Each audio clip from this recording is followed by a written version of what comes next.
All right, Reaganomics assistance here. So the first thing you're going to do on this assignment is, on Friday, we talked about LBJ's war on poverty, where he said government had to provide stuff that the private sector couldn't provide, and we had to provide it to all people and do it equally and give everybody educational opportunities.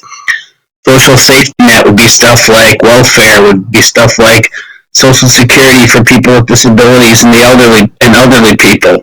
Government should be involved in building roads. We don't want private companies doing that because, what's their incentive to do it?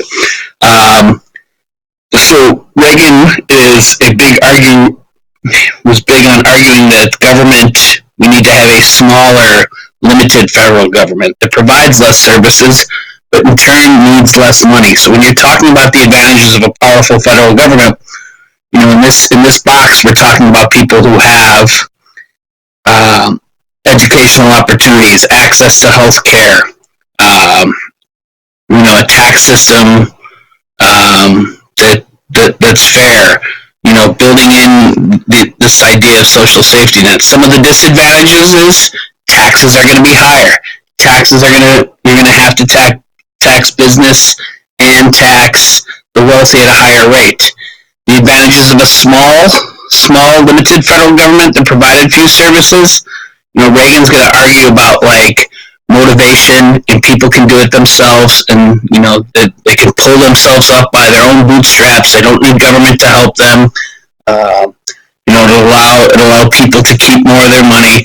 The disadvantages are, we're eliminating some of those social safety nets. We're seeing it right now in the current situation where there's confusion on, with this coronavirus thing, on what role the federal government has to play, where Trump every day is basically saying, hey, this should be on the states, not on our federal government. The states need to do this. All right?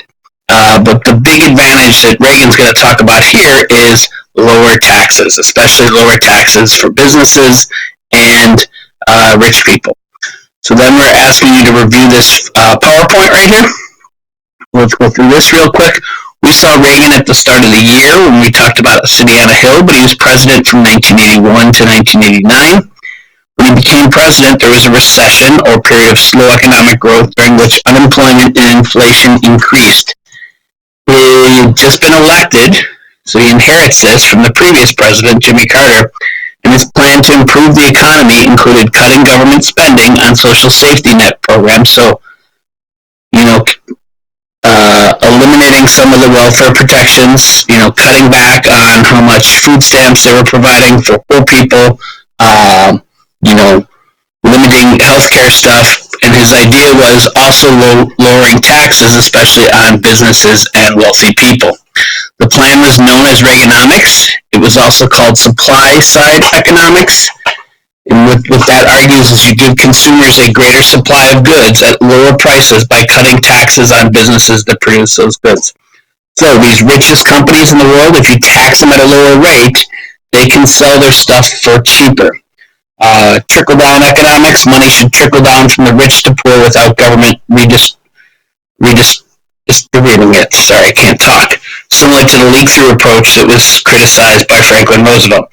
So what Reagan's arguing is the richer our rich people are, the more money they have to lower the prices on things, to help out, and then it doesn't have to be government. And at lower taxes, we'll get into some of it in the reading, that'll motivate these rich people to take a bigger role in, kind of helping their fellow man out. So today's document is from a speech Reagan gave soon after he took office. We have a lot of vocabulary words here. Deficit is the amount of government spending that is greater than money a government has. Interest, a percentage of a loan that is paid each month or year for the privilege of delayed repayment of the loan. National debt, money borrowed by a country. Federal budget, the amount of money the government spends. Regulation is the law. Revenue is money a government uses for public needs. Cost of living, pay raises, is increases in salary to keep up with the prices of everyday items. Inflation is increases in prices or decrease in the value of money. a progressive tax structure in which the percentage of your income you pay in taxes increases with the amount of income you earn. Tax bracket is a range of incomes that is taxed at a certain rate. Standard of living, the degree of wealth and comfort people have. So let's read Reagan's speech real quick. Reagan speaks, I'm speaking to you tonight to give you a report on the state of our nation's economy. I regret to say we're in the worst economic mess since the Great Depression. The federal budget is out of control and we face runaway deficits of almost $80 billion for the budget year that ends September 30th. That deficit is larger than the entire federal budget in 1957, and so is the almost $80 billion we pay in interest this year on the national debt. 20 years ago, in 1960, our federal government payroll was less than $13 billion. Today, it is $75 billion.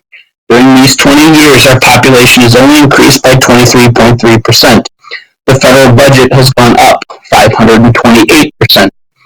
Regulations adopted by government with the best intentions have added $666 to the cost of an automobile. It is estimated that altogether regulations of every kind on shopkeepers, farmers, and major industries add $100 billion or more to the cost of goods and services we buy.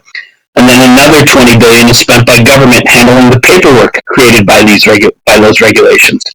Now, we all have a hand in looking to government for benefits, as if government was some source of revenue other than our earnings. Many, if not most of the things we thought of, or that government offered to us, seemed attractive.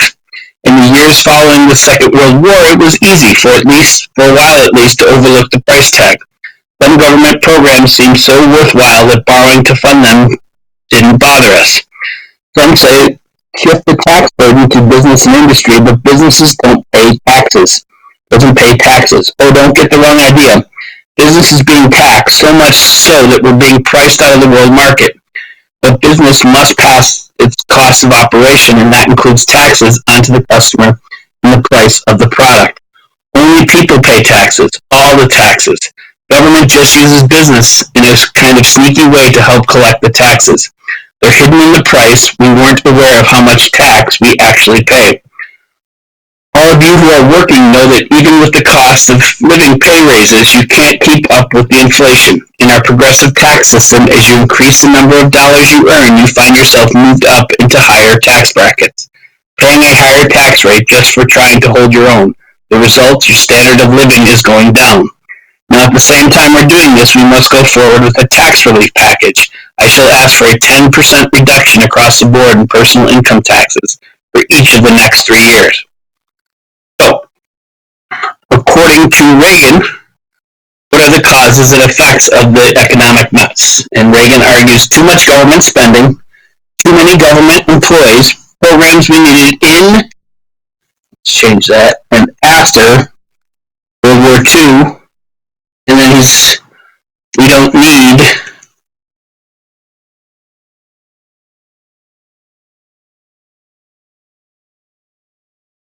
to fund those anymore. What is Reagan's criticism of the tax system, and how does he want to change it? And Reagan argues that when you tax the wealthiest people at a higher rate, it punishes them for success. The more successful you are in America, the higher your taxes are.